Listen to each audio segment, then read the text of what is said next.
यह मूवी काफी दिलचस्प और रोमांच से भरी हुई है। इसमें टाइम ट्रैवल और अंतरिक्ष विज्ञान के बारे में बताया गया है। इस फिल्म में यह दिखाया गया है कि पृथ्वी में प्रदूषण दिन ब दिन बढ़ता जा रहा है, जिसके कारण पेड़ पौधे उग नहीं रहे हैं। धरती में सिर्फ मक्के की फसल उगाई जा सकती है और खाने की कमी के कारण लोग भूख से मर रहे हैं। इस फिल्म के मुख्य किरदार का नाम है कूपर, जो पहले नासा में एक पायलट था, पर अब एक किसान है जो मक्के की खेती करता है। घर में उसके साथ रहते हैं उसके ससुर, उसका बेटा टॉम और उसकी बेटी मर्फ। उसके घर में किताबों का एक कमरा होता है जहाँ किताबें खुद ब खुद यहाँ वहाँ गिरती रहती है।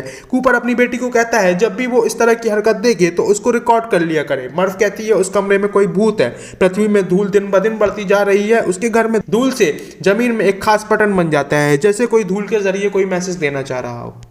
उस पैटर्न को देखकर कूपर को समझ में आता है कि वह एक बाइनरी कोड है जिसको कन्वर्ट करके कोई मैसेज बनाया जा सकता है। कूपर नासा के ऑफिस जाता है। वहां उसकी मुलाकात डॉक्टर ब्रांड से होती है। डॉक्टर ब्रांड कूपर को बताते हैं कि वहां एक सीक्रेट प्रोजेक्ट चल रहा है, क्योंकि धरती में दिन ब दिन प्रदूषण बढ़ता जा रहा है। भविष्य में धरती रहने योग्य नहीं रहेगी। इसके लिए पृथ्वी जैसे नए ग्रह को ढूंढने की आवश्यकता है। इसी उद्देश्य से मानव जाति को बचाने के लिए यह प्लान बना रहे हैं। डॉक्टर ब्रांड कूपर को प्लान की सारी जानकारी देते हैं कि मानव जाति को बचाने के लिए वह क्या प्लान बना रहे हैं। दुनिया में कोई भी ऐसा ग्रह नहीं है जो रहने योग्य हो और जहां जाना इतना आसान हो। वे पृथ्वी के जैसा ही नया ग्रह ढूंढने की कोशिश करते हैं। वो बताते हैं कि कोई अलौकिक शक्ति या कोई ताकत ने हमारी गैलेक्सी के पास एक ब्लैक होल बना दिया है, जिसके जरिए दूसरी गैलेक्सी में जाकर हम पृथ्वी जैसा एक दूसरा ग्रह ढूंढ सकते हैं जहां पर मानव जाति रह सकती है और अपना विकास कर सकती है। डॉक्टर ब्रांड कूपर को बताते हैं कि नासा पहले ही 13 अलग अलग एस्ट्रोनॉट को ब्लैक होल के अंदर भेज चुका है जहां से कोई सिग्नल नहीं मिल रहा है, और उसी सिग्नल को प्राप्त करने के लिए ब्लैक होल के अंदर जाना ही होगा।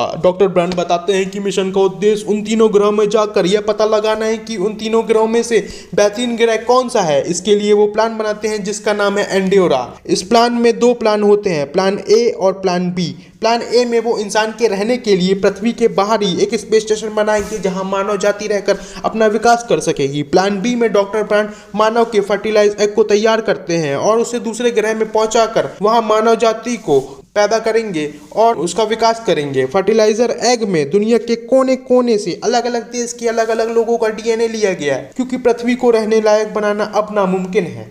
कूपर अपने 3 साथियों के साथ प्लान बी को पूरा करने के लिए ब्लैक होल के अंदर जाता है और ब्लैक होल के नजदीक 3 ग्रहों में जाता है। वहां पर 3 ग्रह में से जो ग्रह सबसे पास होता है उस ग्रह में समय बहुत धीमा होता है। कूपर उस ग्रह में कम से कम समय बिताना चाहता है ताकि वो पृथ्वी में जल्द से जल्द लौट सके और अपने बच्चों से मिल सके। इसके बाद वे उस ग्रह में जाते हैं। वे देखते हैं कि वहां सिर्फ और सिर्फ पानी है और जीवन का कोई नामो निशान नहीं है।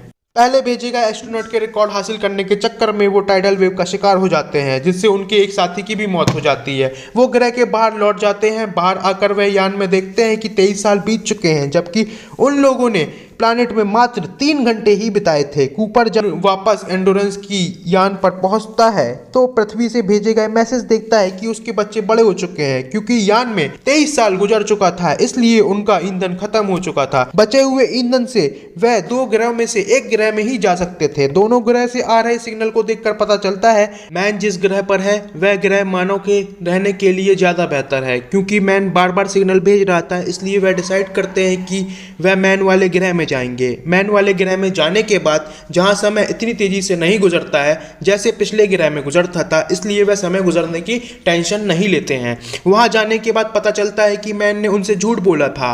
वो ग्रह जीने के लायक नहीं है। मैन कूपर को मारने की नाकाम कोशिश करता है। इसी बीच मैन की मौत हो जाती है। मर्फ डॉक्टर ब्रांड की मौत की जानकारी कूपर को देती है। इसी बीच मर्फ डॉक्टर ब्रांड की एडवांस इक्वेशन को सॉल्व करने की कोशिश करती है ताकि वह मानव जाति को बचा सके। इसके बाद वह तीसरे ग्रह में जाने की कोशिश करते हैं। कूपर के पास 2 रोबोट भी होते हैं जिनका नाम होता है केस और टार्स। कूपर अपने बच्चों को जिंदा देखना चाहता था, इसलिए उसको यह लगता है कि प्लान ए अब भी काम कर सकता है। ब्लैक होल के सेंटर को ग्रेविटेशनल सिंगुलरिटी बोलते हैं, जिसके अंदर जाकर कूपर क्वांटम डेटा कलेक्ट करना चाहता है जिससे प्लान ए को सफल बनाया जा सके। क्योंकि यान में ईंधन बहुत कम होता है, इसलिए वेट को कम करने के लिए कूपर खुद को यान से अलग कर देता है। कूपर ग्रेविटेशनल सिंगुलैरिटी के अंदर पहुंच जाता है और एक टेसरेक्ट में जाकर फंस जाता है, जहां वह देखता है कि समय को भी एक भौतिक सीमा की तरह फिजिकल डायमेंशन के रूप में देख पा रहा है। इसमें वो फ्यूचर में देख पा रहा है और पास्ट में भी देख पा रहा है। वहां टाइम भी एक फिजिकल डायमेंशन है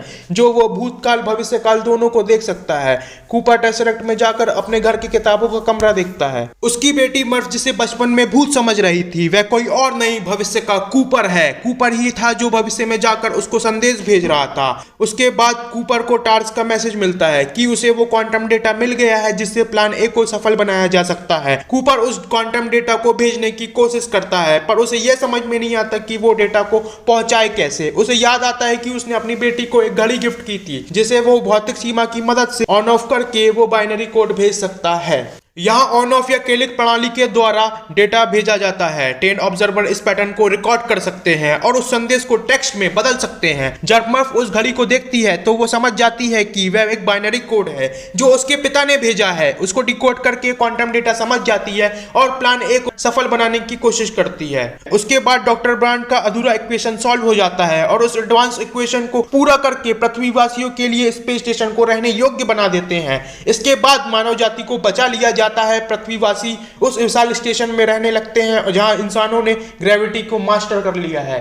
पृथ्वीवासी उस विशाल स्पेस स्टेशन में रहने लगते हैं जहां इंसानों ने ग्रेविटी को मास्टर कर लिया है। कूपर जो टेसरेक्ट में फंसा हुआ था, इसके बाद कुछ एस्ट्रोनॉट कूपर को ढूंढ निकालते हैं। कूपर की आंख खुलती है तो वह अपने आप को एक विशाल स्पेस स्टेशन में पाता है। वह देखता है कि इंसानों ने इस स्पेस स्टेशन में ग्रेविटी को पूरी तरह काबू कर लिया है। उसी तरह वहां काफी लोग बिना किसी परेशानी के उस स्पेस स्टेशन में रह रहे हैं और पृथ्वी खत्म हो चुकी है। उस स्पेस स्टेशन का नाम है कूपर स्टेशन, जो उसकी बेटी के नाम पर रखा गया है। जब वह अपनी बेटी से मिलने जाता है तो उसको पता चलता है कि उसकी बेटी बहुत बूढ़ी हो चुकी है। बेटी मर्फ की उम्र 90 साल है जबकि उसकी खुद की उम्र मात्र 40 साल है। इस तरह वो टाइम ट्रेवल करता है। बाप की उम्र 40 साल और बेटी की उम्र 90 साल। उसकी बेटी उसको बताती है कि वहां कूपर का कोई परिवार नहीं रहता है। इसके बाद कूपर उस तीसरे ग्रह की ओर रवाना हो जाता है जहां उसने डॉक्टर ब्रांड को प्लान बी को पूरा करने के लिए भेजा था। इसके बाद कूपर उस तीसरे ग्रह में पहुंच पाता है या नहीं, ये तो मूवी में नहीं दिखाया गया है और मूवी यहीं खत्म हो जाती है। अंत में हम ये कहना चाहेंगे कि डॉक्टर ब्रांड जिस अलौकिक शक्ति की बात कर रहे थे वह अलौकिक शक्ति या भविष्य के मानव है जो उनकी मदद करना चाहते थे। अब सवाल यह उठता है, जब मानव का भूतकाल ही सुरक्षित नहीं था तो भविष्य के काल की बात कैसे की जाए? इसके बारे में तो हम नहीं जानते, लेकिन जब कूपर उस टेसरेक्ट के अंदर फंस गया था तो उसने बोला था कि यह भविष्य के मानव है जो उस टेसरेक्ट के जरिए संदेश देना चाह रहे हैं। अब आपको क्या लगता है कमेंट करके जरूर बताइएगा। आशा करता हूं आज का ये एपिसोड आपको जरूर पसंद आया होगा और चैनल को सब्सक्राइब जरूर करिएगा और बेल आइकन को प्रेस करना मत भूलिएगा। और वीडियो पसंद आया हो तो लाइक और शेयर करिए दोस्तों। फिर मिलते हैं, गुड बाय।